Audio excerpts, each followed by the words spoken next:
just emotionally react to everything.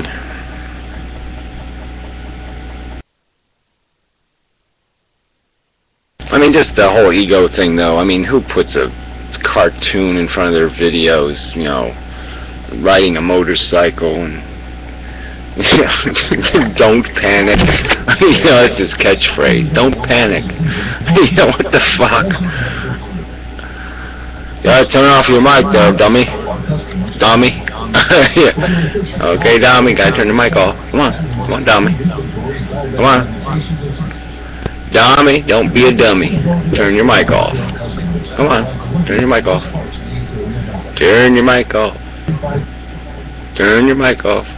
Hey, he did it. I can control him. It's amazing. Let's see if I can make him do something else. Yeah. Pinch your nipple. Come on, pinch your nipple. Pinch your nipple. Ah, it's broken. I had him, but I don't have him anymore. Anyway. Where the fuck am I? I'm so damn tired.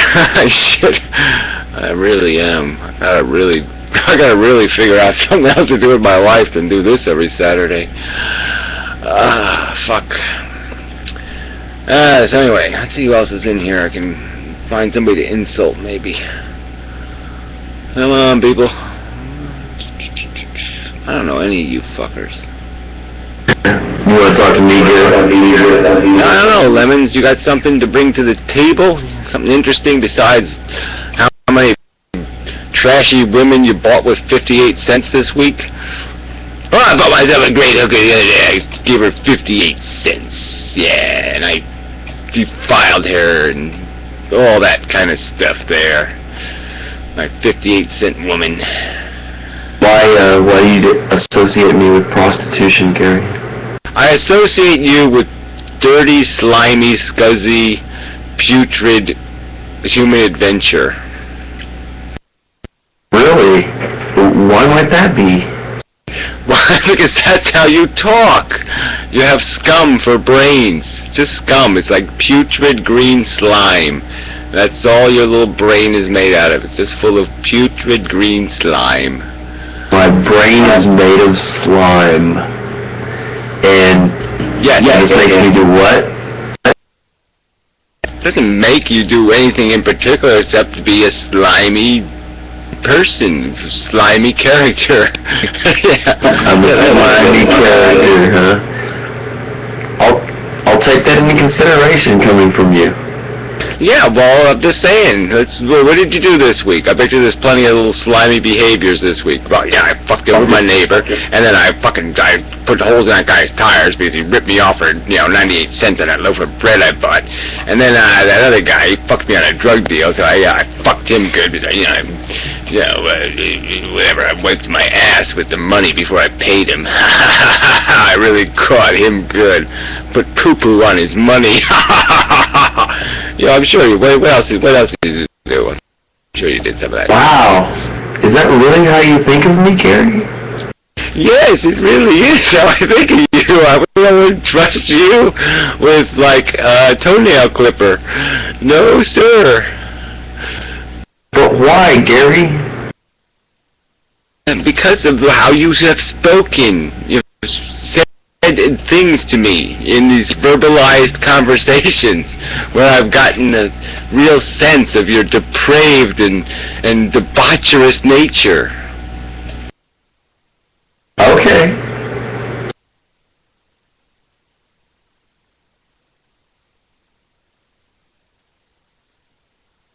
But Gary, I mean, is there no chance? Is there no chance that we could start over again? So start over again? What, you want to go back to being 13? Ooh. Oh no. Yeah, I don't hold it against you. Yeah, we can start over. I'll just ignore your past and I'll only judge you from now on. How's that? But it's going to last like 10 seconds. As soon as a girl shows up in the room, you're going to do something gross like, let me see your tits. Wow. Damn. I didn't get laid. What did you say, Danny? Dummy? Yeah, dummy. Now you don't get late. Don't get Gary. God, doesn't seem like very good advice. I don't think I'll take that advice. Now, here we are, 10 years later. You gotta turn your mic off, dummy. Feedback. Come on, you look like you're a Stickam pro. This is a talking room. This isn't a, Vogue room. Just don't Vogue. It's a talk. People talk here, so there's feedback, and the whole conversation gets fucked. You don't turn your mic off. Discourse, motherfucker, do you speak it? It's not gonna get it. I don't understand that. How could people not understand how it works? I just don't get it. The bus should have fell on larves. I don't know what that means, but whatever. I'm listening to his TV. Every time you say, wow, I get more what? Your people are dumb. Yeah, that's right. Maybe he's deaf. You think? Yeah, maybe he's deaf. That's a little bit of a desperate reach, isn't it? Yeah, he's on Stickam and he's deaf. Deaf people, they're always going on Stickam. He wasn't sign languaging or nothing. Just think he'd be doing some kind of jibber jabber. No offense to the deaf in the audience. I'll sign language for no offense. I don't mean to offend you any, but this is not a deaf room. It would be funny if you actually did have someone deaf watching it. That'd have to be one hell of a good lip reader in order to pick things up on these tiny little screens. This is true, especially with the lag. Oof. Desperately rough.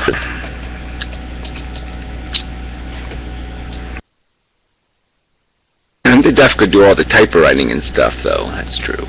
And there's nothing. Deaf is not I don't mean to say anything negative against deafness. I'm very proud of people who overcome those inconveniences.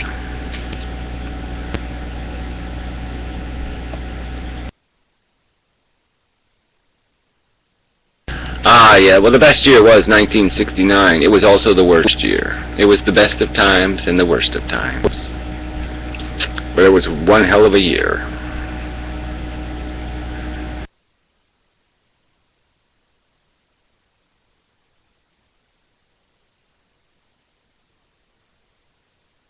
Yeah, well, it was like everything happened. We landed on the moon.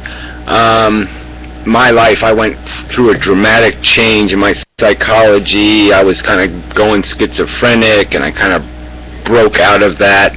Yeah, Woodstock. I became enlightened I was 9 years old, but I became enlightened in 1969. I did the Nirvana thing. Holy shit, I understand now. I'm on a shit planet. It's a fucking bug planet. Oh, I get it now. They're all out of their fucking minds. Oh, God, thank God. I thought I was crazy. And then I realized, no, they're all fucking crazy. Yeah, but it was just an incredible year. I mean, it was just an incredible thing to live through. And like I said, I remember just watching that moon thing on a little 9-inch television, a little the television was huge, but the screen was a little tiny green screen. And I'm watching these people walking on the fucking moon, and it was just like, oh, this is so fucked up. It was just like, holy shit. And it was just that sense of like human beings were actually going to be something. Like, yeah, we're actually going to be something. We're going to do this human thing. We're going to be something. And then it all turned to shit. But it was a great year while it lasted.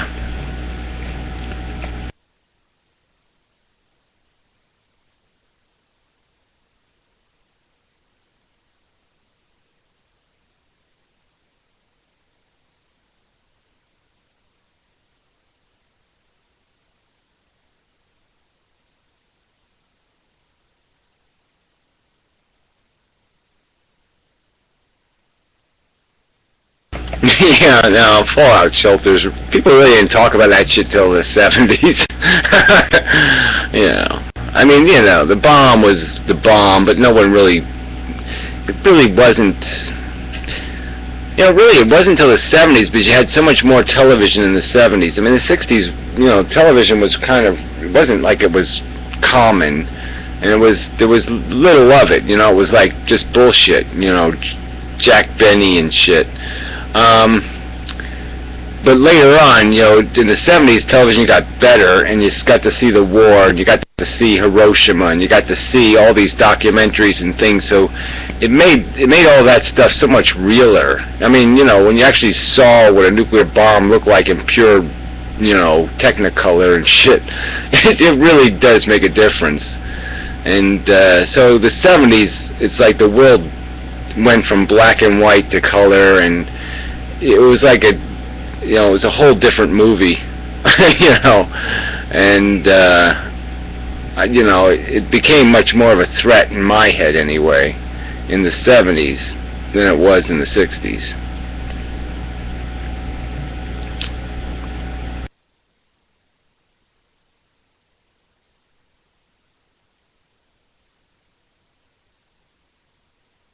Yeah, well, I already had a little bit of trouble with nature, but I was still a nature kind of person. I mean, I didn't want to live in nature like, oh, I love nature, but I wanted to live in nature like I want to get away from fucking people. So I was already doing yeah, I'm going to be a mountain man. And I almost did it. I mean, I took, you know, I had my car packed full of all my Coleman gear and the whole smear, and I was going to go live in Canada, and we had some property up there, and I actually left. I mean, I was on my way, and I had so much crap in my car, the car bottomed out, you know, about 10 miles from home, and so I said, oh, fuck, I gotta go back home and get rid of some of this shit, because there's too much weight in the goddamn car, and I never left again. You know, so it was kind of funny. But yeah, I mean, I was on my way to being a Canadian.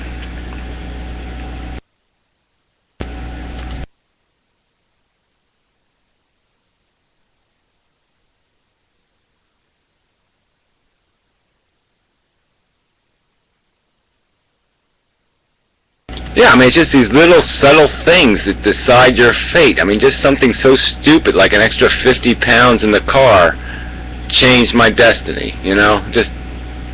It's just kind of amazing. And the irony is that I mean, not that the house would have fallen on me if I would have moved up there. I probably would have been able to fix it. You know, I was pretty good knowing when things are bad. But yeah, like 5 years later, the house I was going to be living in fell down, you know, in the winter. So, you know, that would have been part of my destiny too. Maybe the house would have fallen on me. I mean, it was a 150-year-old house. I mean, it's an old fucking house.